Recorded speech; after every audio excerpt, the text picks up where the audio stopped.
பாதிக்கப்பட்ட மக்களை விஜய் நேரில் சந்திச்சதுக்கு அப்புறம் இப்ப அவருடைய ஜனநாயகன் பட சம்பந்தமான பாடல்கள் நிகழ்ச்சிகள்லாம் வெளியேற ஆரம்பிச்சிருச்சு.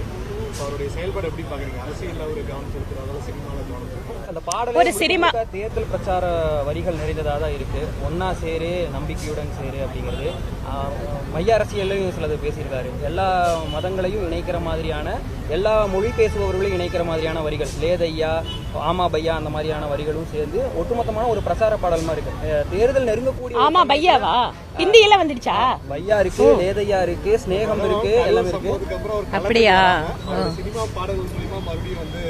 சினிமா பாடலை வந்து அரசியல் பிரச்சாரத்துக்கு பயன்படுத்துறது தமிழ்நாட்டுக்கு ஒண்ணு புதுசு இல்லைங்க.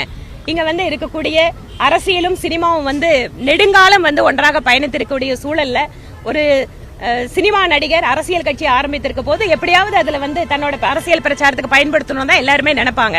அதனால இது ஒண்ணு புதுசா ஆச்சரியமான விஷயமா பார்க்கல.